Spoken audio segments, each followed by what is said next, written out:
Bismillahirrahmanirrahim. Assalamualaikum warahmatullahi wabarakatuh.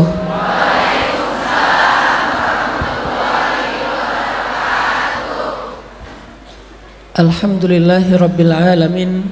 Alhamdulillahilladzi la yukhayyibu man ammalah wa la yaruddu man sa'alah wa la yaqta'u man wasalah ولا يسلب من شكره ولا يكل من توكل عليه أشهد أن لا إله إلا الله وحده لا شريك له وأشهد أن سيدنا محمدا عبده ورسوله الذي لا نبي بعده اللهم صل على سيدنا محمد وعلى آله وأصحابه ومن تبعه إلى يوم القيامة Rabbi syrah li sadri wa yassir li amri wahlul 'uqdatan min lisani yafqahu qawli Rabbana hab lana hukman wa alhiqna bis salihin amma ba'd.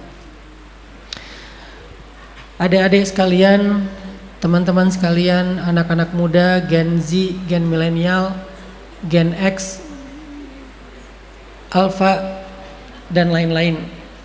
Jamaah Masjid An-Nur, sebelum saya sampaikan beberapa materi kajian, saya pengen ngajak kalian semuanya untuk mentajdidun niyah, memperbaharui niat. Karena siapa tahu ada yang dari rumah niatnya udah benar, tapi di tengah jalan atau sampai ke sini agak sedikit berubah. Yang tadinya niatnya pengen belajar ilmu, sehingga setiap langkahnya adalah langkah-langkah menuju ke surga, tapi kesini tiba-tiba jadi niatnya berubah jadi niat konten, pengen dapat lebih banyak views, pengen update status, pengen dilihat sama satu orang. Udah 24 jam dia update, ternyata orang itu gak ngelihat.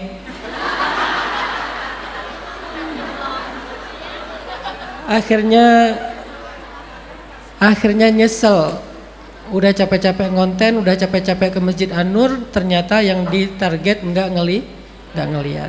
Coba kita tajdid, kita perbaharui kembali niat kita, karena niat ini syarat utamanya segala kebaikan dan pahala amal ibadah kita.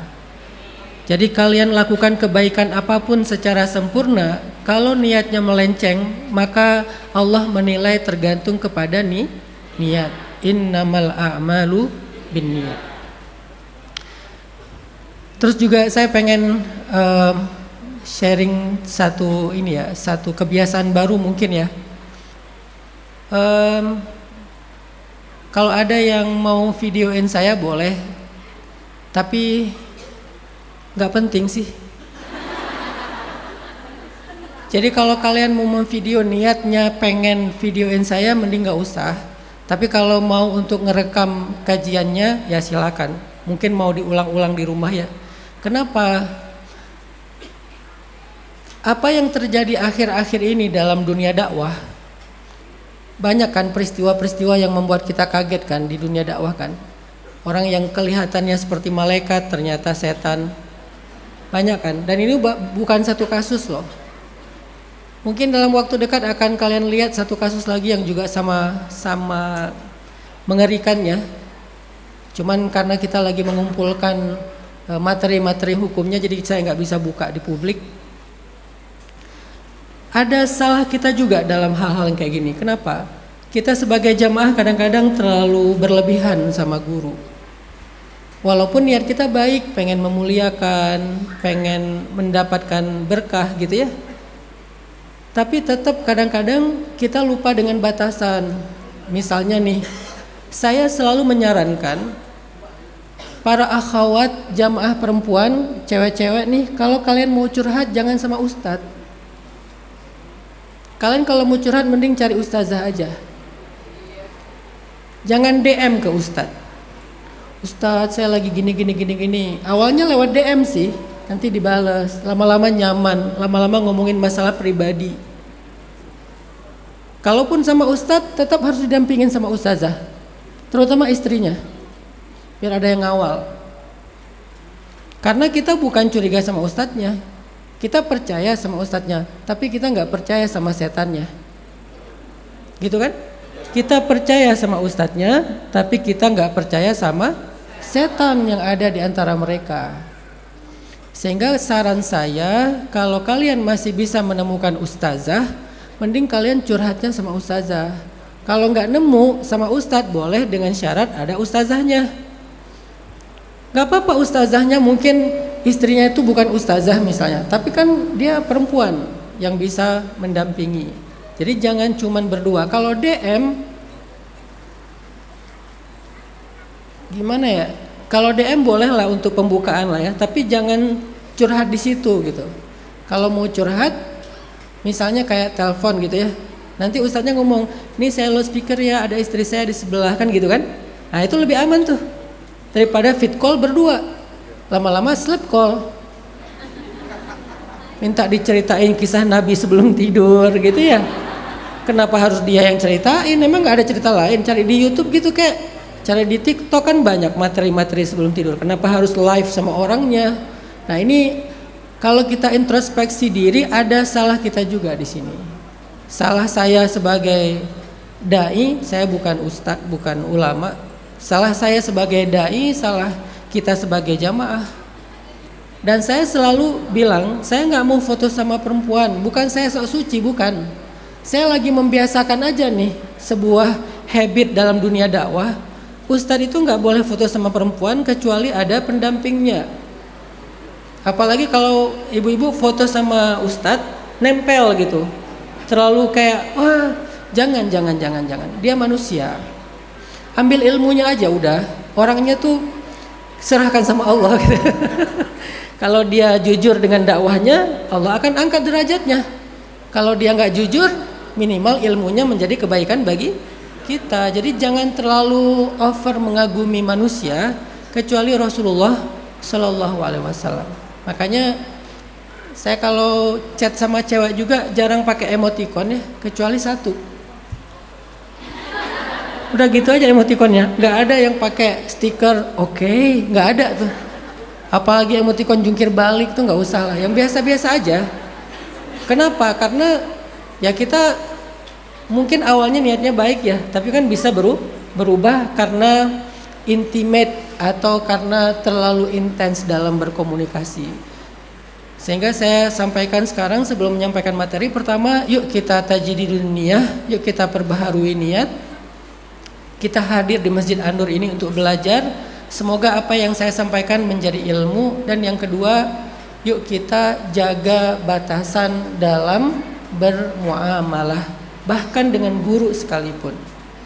Karena yang terjadi di beberapa waktu ini, termasuk memang ini bukan katanya ya, bukan jarene, bukan cenah, tapi emang saya juga menangani beberapa korban-korbannya. Tapi saya nggak sendiri, pasti sama istri. Kalau yang korbannya perempuan, dan kasusnya macam-macam. Ada yang saya bahkan nggak, selain yang udah viral ya, ada lagi yang saya bahkan nggak nyangka gitu. Saking, bahkan saya sempat kagum sama beliau ya. Saya anggap ilmunya luar biasa, terus dakwahnya luar biasa. Tapi, wah, korbannya lumayan sih, lumayan banyak dan lumayan sering. Ini artinya memang kita harus mulai menjaga adab dalam mencari ilmu. Baik, maaf ya agak-agak serius ya. Tadi kan udah ada yang bagian ininya. Oh, lebih dekat lagi. Siap. Hari ini kita bahas tentang, kalau judulnya yang dikasih ke saya itu, coba saya bacain ya. Bisik syahdu dalam hati yang kian merindu. Ini apa ya? Bisik syahdu dalam hati yang kian merindu. Ntar saya coba pahami dulu ya. Saya ambil kata hati aja deh, karena yang lain saya agak kurang-kurang paham ya. Hati. Saya pengen ngajak adik-adik sekalian belajar tentang bagaimana cara kita islahus sarirah, memperbaiki keadaan inner life kita. Jadi dalam konsep mental health itu ada yang namanya inner life. Inner life itu dalam bahasa dakwah kadang disebut dengan istilah nafs, kadang disebut dengan istilah ruhaniyah, dan ilmu yang membahas tentang ini disebut dengan ilmu tazkiyatun nafs. Ilmu tentang tazkiyatun nafs, atau bahasa yang lebih populer di antara para ulama disebut dengan istilah sarirah. Sarirah itu adalah yang tersembunyi di dalam diri kita. Dan islahus sarirah adalah salah satu di antara syarat bahagia. Banyak orang yang ketika pengen bahagia itu cuman peduli sama hal yang sifatnya zawahir, zahirnya aja. Dia pengen bahagia beli mobil, dia pengen bahagia beli pakaian yang bagus, dia pengen bahagia beli aksesoris yang bagus, dia pengen bahagia beli rumah kalau dia mampu, dia pengen bahagia pakai skincare. Semua itu boleh, tapi ternyata ada satu hal yang dia mungkin abaikan. Bahagia itu bukan di luar, bahagia itu di dalam. Sehingga ketika seseorang pengen bahagia, yang harus dia islah, dia perbaiki itu bukan cuma urusan luarnya. Yang harus dia perbaiki bukan sekedar penampilannya. Yang harus dia perbaiki bukan sekedar fasilitas dalam hidupnya. Ternyata nomor satu yang harus diperbaiki untuk bahagia adalah urusan di dalam dirinya. Disebut dengan inner life-nya. Ada pikiran, ada hati, ada perasaan, ada mental, ada jiwa. Banyak urusan sarirah itu banyak. Ada jiwa, ada hati, ada syu'ur, syu'ur itu perasaan, ada fikiran, al-aqlu atau al-fikru, al-dhihnu. Sehingga kalau misalnya kita pengen bahagia, kita harus coba perhatikan lagi hak-hak pikiran kita, hak-hak perasaan kita, hak-hak hati kita, hak-hak mental kita, dan juga hak jiwa kita. Makanya hari ini saya pengen sharing dua hal aja sama kalian tentang gimana cara menghidupkan kembali inner life kita. Gimana menggairahkan kembali inner life kita. Gimana merecovery pikiran kita ketika overthinking, perasaan kita ketika anxiety, mental kita ketika burnout, jiwa kita ketika feel empty, hati kita ketika patah. Kan masing-masing punya masalahnya nih. Pikiran overthinking, perasaan anxiety, mental burnout, capek, hati patah, jiwa feel empty, ngerasa hampa. Gimana cara merecovery semua problem inner life-nya kita? Ada dua nasihat dari para ulama yang saya akan share pada siang hari ini.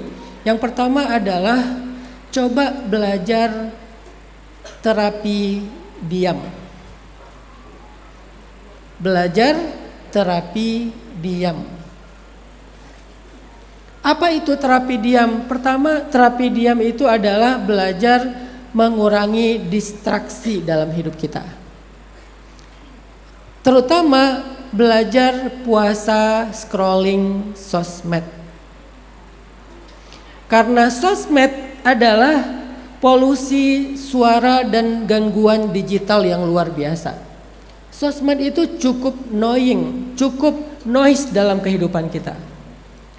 Gangguannya tuh distraktif banget sosmed itu. Bahkan kadang-kadang saking orang udah tergantung sama sosmed, muncullah perilaku-perilaku yang membahayakan. Salah satunya perilaku kompulsif. Apa itu perilaku kompulsif? Kalian pernah nggak buka handphone, pengen lihat notifikasi, padahal kalian lagi nggak nyari apa-apa? Nganggur dikit, cek. Oh, nggak ada WA yang masuk. Nanti nganggur dikit, cek lagi. Nganggur dikit, cek lagi. Padahal lagi nggak nunggu WA siapa-siapa, tapi kayak muncul semacam spontanitas, ngecek lagi. Itu namanya perilaku kompulsif. Saking ketergantungannya kita kepada sosmed. Dan saking ketergantungan, akhirnya pikiran dan perasaan kita itu penuh dengan noise, penuh dengan kebisingan. Bahkan kita seringkali mengisi pikiran kita dengan banjir informasi, bahkan lebih daripada yang kita butuhkan. Kita nggak sebanyak itu informasi dalam hidup kita. Kita hanya butuh sebagian kecil. Kita nggak butuh gosip tentang artis. Kita nggak butuh tentang masalah-masalah yang sifatnya mungkin hanya gimmick aja. Kita nggak butuh berita-berita yang kadang-kadang belum tentu kebenarannya. Berita-berita yang sengaja dibangun untuk framing. Jadi sosmed dengan perilaku doom scrolling itu adalah scrolling berita buruk. Dan itu adalah algoritma, gara-gara kita udah pernah nonton berita yang jelek sekali, nanti disuggest lagi berita-berita jelek. Kalau misalnya kita nontonnya berita tentang kecelakaan, pasti banyak suggest berita algoritma kecelakaan di home kita. Kalau kita lama nontonnya berita tentang krisis, pasti nanti disuggestnya tentang krisis. Kalau kita lama nonton berita tentang perselingkuhan, disuggestnya berita-berita perselingkuhan, dan seterusnya. Ini namanya perilaku doom scrolling. Ternyata doom scrolling itu dalam konsep mental health, kata para psikolog, termasuk bagian dari coping mechanism. Apa itu coping mechanism? Coping mechanism itu dalam bahasa Islam disebut dengan syakawa, keluh kesah. Jadi kebanyakan mengakses berita buruk itu sama dengan kita kebanyakan mengeluh. Dan dampak buruknya mengeluh itu adalah setiap kali kita mengeluh secara berlebihan, kita tuh memproduksi lebih banyak kortisol, racun di dalam tubuh kita. Dan kortisol itu mempengaruhi perasaan kita, mempengaruhi pikiran kita. Belum lagi ketika kita mengeluh, kita itu menurunkan kemampuan kognitif. Kemampuan analytical thinking kita berkurang, creative thinking kita berkurang, memori kita berkurang. Pokoknya kognitifnya itu jadi turun gara-gara kebanyakan mengeluh. Pernah nggak kalian jalan sama orang yang tukang ngeluh? Gimana rasanya tuh? Nggak bahagia kan, stres kan? Padahal yang ngeluh dia gitu. Kayak di dalam mobil, kerjaannya ngeluh aja tuh. Sepanjang jalan ngeluh. Akhirnya sepanjang jalan itu rasanya kayak stres banget, capek banget. Pas turun dari mobil rasanya kayak habis ngangkat beban yang berat. Kenapa? Ternyata itu secara neurologis dan psikologis memang ada kortisol yang diproduksi gara-gara mengeluh atau mendengar keluh kesah. Sama kayak orang yang ngerokok, bukan cuman bahaya buat dia, tapi juga bahaya buat yang dapat pasifnya. Apa istilahnya teh? Asapnya ya, perokok pasif kan. Kalau dia sendiri oke lah, tapi kalau dia sama yang lain, berarti kan yang lain ngisep asapnya, apalagi anak kecil. Ternyata kayak gitu juga efek dari coping mechanism atau keluh kesah. Dan scrolling sosial media secara berlebihan itu memang menjebak kita di dalam perilaku kompulsif dan terjebak dalam coping mechanism. Sehingga terapi pertama untuk bahagia, untuk lebih sehat secara inner life itu adalah coba belajar kurangin distraksi. Nomor satunya apa? Distraksi dari sosmed. Atau distraksi karena sosmed. Kebanyakan scrolling, kebanyakan ngelihat berita yang sebetulnya kita nggak butuh-butuh amat. Coba kalian bayangin, berapa waktu yang kita habiskan buat scrolling dalam sehari? Sebelum tidur 1,5 jam sampai 2 jam. Di toilet 1 jam sampai 1,5 jam kan? Padahal 3 jam itu kalau kita pakai buat hal-hal yang lebih sehat, kayak baca buku, memasak, menjalankan hobi, olahraga, apalagi kalau dalam konteks ibadah, ngaji, zikir, sholawatan, wiridan, itu udah jadi apa hidup kita? Tapi kita sering bilang, saya nggak punya waktu, pengen ngafal Quran tapi nggak punya waktu. Sementara scrolling 3 jam per hari tanpa sadar. Udahlah scrolling lama sambil tiduran miring. Kebayang nggak itu banyak yang kita langgar. Pertama scrolling, kedua sambil tiduran, ketiga sambil miring. Tiba-tiba pegel aja sebelah. Nauzubillah, jangan sampai nanti tiba-tiba nauzubillah stroke. Dan itu terjadi dalam hitungan bulan, tahun. Hampir setiap malam kita tidurnya jam 1 malam larut. Terus bilang, kenapa ya susah banget bangun subuh? Ya gimana mau bangun subuh tidurnya aja jam 1. Kalau tidur jam 1-nya sehat masih oke lah. 3 jam itu masih bisa lah, bangun jam 4 lah ya. Tapi masalahnya kita tidur jam 1 pun gak sehat. Karena tidurnya ketiduran sambil scrolling aja udah capek. Jadi kita bangun dari tidur masih capek, nggak kuat kita mau subuh tuh nggak kuat, apalagi ngomongin tahajud, apalagi ngomongin baca Al-Quran 1 juz sepertiga malam istighfar, susah teman-teman. Apa yang membuat kita terdistraksi dari kebaikan-kebaikan hidup? Salah satunya adalah perilaku scrolling sosmed. Ini kalau dilihat dari sisi waktu aja nih, belum dilihat dari sisi yang lain. Apalagi dampak negatif dari scrolling sosmed. Ada yang namanya standar TikTok atau fake standar. Orang yang kebanyakan scrolling sosmed biasanya dia akan punya sebuah standar dalam hidupnya atau standar bahagia, yaitu yang berdasarkan standar TikTok. Misalnya, karena dia sering ngelihat di sosmed orang jalan-jalan ke Kapadokia, terus dia membatin it's my dream. Akhirnya dia ngerasa aku nggak bahagia. Kenapa? Karena belum ke Kapadokia. Padahal selain Kapadokia di Indonesia banyak tempat-tempat keren. Di Tangerang ada tempat-tempat keren, tamannya kayak gitu, kafe-kafe estetiknya kayak gitu, atau mungkin kalau kita agak ke pesisir pantainya, atau agak ke gunung-gunungnya, kita nggak kalah dari Kapadokia. Saya udah pernah ke Kapadokia. Terus kalau ngapain Ustaz ke sana? Ya karena ada yang bawa sih. Ya udahlah, yang penting saya ke sana gitu. Terus saya simpulkannya apa? Indonesia jauh lebih keren daripada Kapadokia. Menangnya cuman balon udara doang. Berapa kali Ustaz? Ya 4 kali lah. Karena saya bawa jamaah, jadi ya sekalian dapat gratis kan ikut gitu. Saya tanya sama anak-anak, Kak, menurut kamu Kapadokia gimana? Kata anak-anak, sekali aja deh bah, yang penting udah pernah, nggak mau balik lagi. Kenapa? Karena di Indonesia banyak. Bahkan ketika saya ada satu tempat di sana ya, Uzungol namanya, Swissnya Turki. Orang-orang di hotel itu nanya ke saya, resepsionis hotelnya, dari mana kamu gitu? Saya bilang dari Indonesia. Terus dia diam. Saya tanya, kenapa? Ngapain kamu kesini, kata dia? Bukankah Indonesia lebih indah daripada kami? Bukankah di Indonesia itu ada musim hujan? Bukankah pantai-pantai di Indonesia lebih bagus? Bukankah pulau-pulau di Indonesia lebih bagus? Iya sih, tapi kan nggak keluar negeri, saya bilang. Jadi sensasinya karena keluar negeri. Kenapa? Karena tadi pakai standar orang lain. Standar orang yang jalan-jalan, yang kita nonton di TikTok, itu namanya TikTok standar atau fake standar. Sehingga kalau kita belum bisa sama kayak apa yang kita tonton di TikTok, kita jadi nggak bahagia. Atau kita lihat di TikTok tuh ada orang yang posting tentang kesuksesannya. Dia beli mobil supercar, dia beli mobil sport car, dia beli motor-motor yang keren gitu ya. Terus kita yang naik motor biasa, yang itu juga bensinnya sering kedap-kedip, karena ngisi bensin kan agak lumayan gitu ya. Itu tuh kita ngerasa kayak, aduh kayaknya aku belum sukses deh. Kenapa? Karena orang lain naik mobilnya tuh mobil yang supercar, sport car. Sementara saya motornya aja motor yang jelek, yang udah dari 10 tahun yang lalu belum pernah ganti. Kenapa? Kita ngerasa nggak sukses karena kita membandingkan diri kita dengan apa yang diposting orang di TikTok.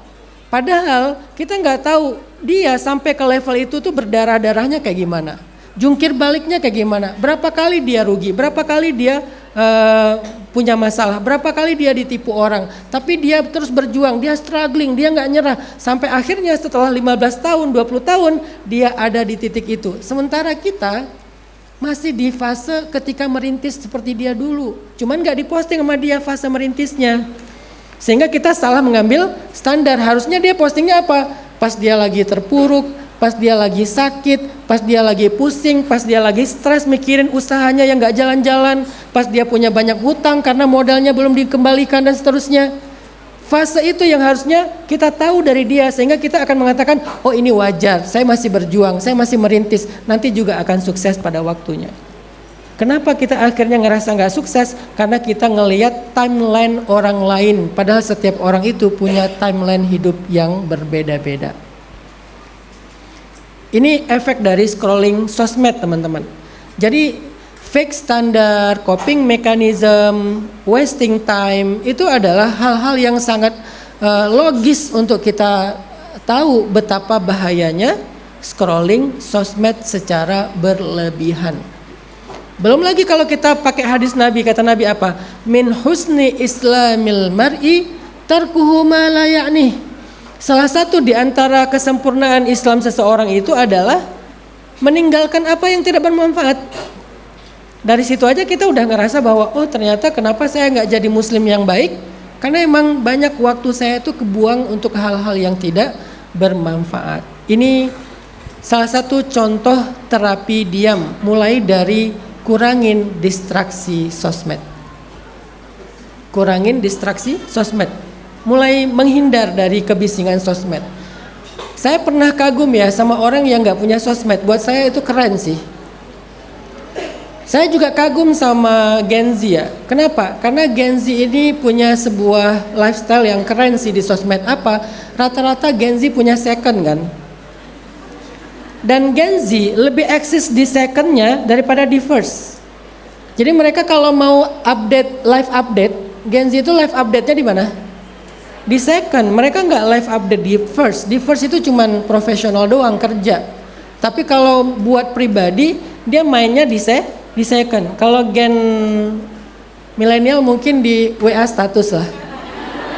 Itu secondnya milenial ya. Secondnya milenial adalah WA status, secondnya Gen Z itu ya di sosmed tapi yang second akun. Kenapa saya anggap itu baik? Karena itu justru membuat kita mengurangi distraksi. Jadi punya second itu adalah kebutuhan teman-teman. Apapun variannya, mau di WA status kayak, mau di sosmed tapi punya akun yang kedua kayak, dan isinya circle terdalam kita dan kita lebih live update di situ daripada di first, itu bagus, itu sehat. Kenapa? Karena kalian mengurangi distraksi. Biasanya kalau WA status itu yang nonton saya kalau lagi update di live WA status tuh story WA itu yang nonton biasanya mertua. Bahkan yang pertama 10 yang pertama nonton selalu asisten rumah tangga saya. Jadi setiap saya WA status dia pasti nonton si mbaknya nih. Dia nomor 2, nomor 3, si mbak nonton. Dan saya bahagia gitu. Karena yang nonton tuh kita kenal, kita saling mengerti, sefrekuensi gitu kan. Mertua, saudara, guru, teman dekat, orang rumah. Jadi udah cukup itu aja. Sedangkan kalau kita update di first, itu orang yang gak kenal kita. Belum lagi dia kadang-kadang dengki, iri, gak suka kalau kita bahagia. Belum lagi dia julid, belum dia lagi toksik. Maka mengurangi distraksi dari first, caranya adalah punya second akun. Dan itu udah benar Gen Z kayak gitu. Yang jadi masalah dikit-dikit live di first, dikit-dikit live di first. Padahal live di first kalau bukan pekerjaan, bukan profesional, itu nggak terlalu bagus buat kesehatan mental kita. Kecuali first itu memang kerjaan profesional. Misalnya kalian konten kreator atau apalah gitu yang sifatnya memang butuh market, butuh insight, butuh engagement. Tapi kalau bukan profesional hanya untuk kebutuhan pribadi, mending di second aja deh. Dan itu lebih sehat. Ini sosmed ya. Kenapa? Karena yang kita butuhkan dalam hidup, circle kita itu adalah keluarga, tetangga, sahabat, guru, organisasi. Cuman itu. Sedangkan netizen itu nggak butuh-butuh amat. Itu tambahan bonus. Kalau baik-baik, kalau buruk jadi buruk juga. Tapi kalau yang 5 ini memang kita butuh. Kalau kita punya keluarga yang tempat kita pulang, maka kita akan sehat. Karena tempat pulang itu kan bukan bangunan kan, tapi orang yang ada di dalamnya kan. Keluarga, orang tua, ayah, ibu, saudara, pasangan, anak, ipar. Ipar adalah, ya tergantung ipar sih. Kalau iparnya bestie ya ipar gitu. Karena ipar saya itu, ipar adalah bestie. Jadi kita tuh kayak kompak banget. Tetangga itu adalah kata para ulama, siapa yang mendapatkan tetangga yang soleh, dia diberikan anugerah yang sangat besar. Saya punya tetangga, kebetulan juga orang masjid, kita sering ketemunya di masjid. Beliau senang mancing di laut. Kalau pulang mancing itu suka ngasih hadiah ikan tuna ke saya. Jadi saya sampai harus beli freezer gede gara-gara keseringan dikasih ikan tuna, nggak tahu nyimpan di mana. Itu kan tetangga yang baik ya, enak ya. Kebayang nggak kalau tetangga tiba-tiba nyalain sound horeg diarahin ke rumah kalian? Itu kan kayak ujian banget lah. Karena saya pernah diuji dengan tetangga yang hajatan, tutup jalan, soundnya diarahin ke rumah saya. Siang-siang tiba-tiba suara dangdut, ditanya lagi, mau digoyang lagi? Wes, itu saya langsung, bukan apa-apa, saya sakut ganti genre, dari reggae jadi dangdut gitu kan. Wes. Ya intinya adalah tetangga itu bisa jadi rahmat, bisa jadi ujian. Guru itu penting, tapi saya mau ngasih tips ya, gimana cara cari guru. Jangan cari guru sendiri. Terus gimana Ustaz? Carilah guru dengan rekomendasi dari guru yang sebelumnya. Itu cara cari guru yang paling aman, dan itu tradisi Islam sebetulnya. Jadi kalian tuh jangan cari guru sendiri, tapi minta rekomendasi dari guru yang kalian sudah kenal beliau secara lama, tahu bahwa beliau itu lurus-lurus aja, nggak ada manipulatifnya, dan beliau yang merekomendasikan guru berikutnya. Kamu kalau mau belajar fikih ke sini, kamu kalau mau belajar hadis ke sini, kamu kalau mau belajar ibadah ke sini, minta rekomendasi, dan itu lebih selamat daripada kita nyari guru secara pribadi dan kita nggak kenal sama beliau. Sehingga kalau orang nggak punya guru dalam beragama, kata para ulama, gurunya adalah syaitan. Jadi guru itu penting, yang mengingatkan kita kalau kita keliru. Jangan cari guru yang nyaman, cari guru yang bisa mengingatkan kita. Sama seperti sahabat. Hari ini kan banyak dari kita nyari guru yang nyaman, yang bisa intimate dengan kita. Jangan, cari guru yang bisa mengingatkan kita. Walaupun pengingat itu jadi nggak nyaman buat kita. Sahabat, penting sekali sahabat itu, suhbah solihah, bi'ah solihah. Dan yang kelima adalah organisasi. Organisasi ini karir, kayak tempat kerja, kampus, sekolah, komunitas. Ini yang kelima. Jadi 5 circle inilah yang kita butuhkan untuk bahagia dalam hidup. Bukan sosmed. Sosmed cuman bonus dan gimmick doang. Yang keenam. Tapi nyatanya apa? Kita lebih sering merawat yang keenam daripada 5 yang pertama. Kita lebih sering merawat hubungan kita dengan yang keenam. Dikit-dikit posting, dikit-dikit ngedit, dikit-dikit ngonten. Mau makan aja,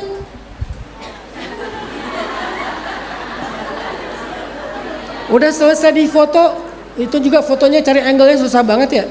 Udah selesai di foto, sambil makan sambil ngedit. Makan. Kenapa sambil ngedit? Karena nggak pengen di delay, pengen cepet-cepet posting. Saking pentingnya merawat hubungan dengan yang keenam. Nggak boleh telat, harus update banget. Udah di edit, pakai filter segala macam. Kalau bisa wajahnya jadi wajah kayak Korea gitu ya. Kalau perlu pakai AI gitu kan, biar jadi lebih putih, lebih apa misalnya. Setelah diedit, posting. Udah diposting, nggak didiamin, dicek dikit-dikit, viewsnya berapa ya? Yang lihat siapa aja ya? Di absen satu-satu. Sepenting itu merawat hubungan sama circle yang ke-6, seantusias itu. Sementara dengan yang 5 yang ada di meja makan, kita abaikan. Kita lagi duduk bareng keluarga, judulnya sih family time sih. Tapi begitu duduk semuanya screen time. Sampai sih yang paling kecil juga punya tablet, pinjam dari emaknya. Dia Roblox, terus yang lain ada yang sosmed, ada yang kerja, ada yang apa misalnya. Semuanya screen time, judulnya family time, quality time. Tapi yang mereka akses bukan keluarga, yang mereka akses itu justru netizen. Ini fakta bahwa kita lebih sibuk merawat hubungan dengan yang ke-6 daripada 5 yang pertama. Itu kenapa kita susah bahagia. Padahal yang ke-6 itu cuman gimmick, kecuali profesional. Buat para konten kreator silakan, buat para marketing silakan, karena memang butuh kan sebagai pekerjaan. Tapi kalau buat personal, buat pribadi, kayaknya nggak se-urgent itu deh. Sehingga ya gimmick aja lah, namanya juga gimmick. Jangan jadi kayak main course gitu, dikit-dikit dibuka, dikit-dikit diedit, dikit-dikit posting, dikit-dikit di-review, dilihat insight-nya, seberapa efektif postingan yang kemarin. Nggak seberat itu kebutuhannya. Sedangkan 5 yang pertama memang kita butuh teman-teman. Kita butuh terkoneksi dengan sahabat. Kalau lagi nongkrong bareng temen itu ya udah tinggalin gadget. Nongkrong aja kayak anak 90-an. Anak 90-an sebelum ada gadget, kalau nongkrong kan mereka ya gitaran bareng, nyanyi bareng, ngobrol bareng segala macam. Jadi persahabatan lebih kerasa gitu. Apalagi sama keluarga, apalagi sama pasangan, apalagi sama anak. Jangan sampai anak mau curhat, kita dengernya sambil ngelihat dan sambil scrolling. Oh gitu ya Dek, ya udah maafin aja. Oh gitu ya Dek, ya udah nggak usah dipikirin. Oh gitu ya Dek, sambil dengar anak curhat, nggak ada lagi eye contact, nggak ada lagi empati untuk melihat, nggak ada lagi ekspresi untuk merasakan gitu. Yang ada apa? Cuman telinga sebelah doang yang dipakai, itu pun tanpa pikiran dan empati sama sekali. Ini rusak hubungannya. Sehingga nanti anak bermasalah, orang tuanya juga stres mikirin anak. Kenapa kok hidup seberantakan itu? Salah satunya adalah kita tidak lagi merawat circle 5. Kita lebih sibuk merawat circle yang ke-6. Ini kita kurangin distraksinya. Yang kedua, yang dimaksud dengan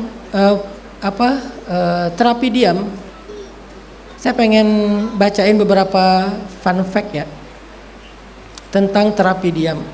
Jadi ada istilah dalam dunia psikologi atau mental health itu, the brain heals in silence istilahnya. Otak kita itu akan menyembuhkan dirinya dalam keheningan. Ini istilah populer di antara para psikolog, the brain heals in silence. Jadi otak itu bisa sembuh, bisa merecovery dirinya ketika dalam silent, dalam keheningan. Dan ada fun fact dalam dunia neurogenesis atau pertumbuhan sel otak. Ternyata ketika kita memberikan waktu diam minimal 1 jam, maka otak kita yang disebut dengan otak apa ya istilahnya ya? Coba saya cek lagi ya. Namanya hipokampus ya. Hipokampus itu katanya otak yang mengatur kemampuan memori, proses belajar, dan juga tentang bagaimana cara kita meregulasi emosi. Sel otak hipokampus itu katanya itu tuh akan tumbuh in silent ketika kita diam. Apa dampak ketika kita diam? Kita mulai bisa mengatur kembali memori kita. Dalam bahasa Islam, memori ini namanya muhasabah, mengingat-ingat. Kenapa orang susah banget mengingat tentang dirinya, kesalahannya, kebaikan Allah di masa lalu dalam hidupnya? Kenapa kita susah mengingat kebaikan Allah di masa lalu dalam hidup kita? Karena hipokampus kita itu nggak bertumbuh selnya, karena kita nggak pernah ngasih dia ruang silent.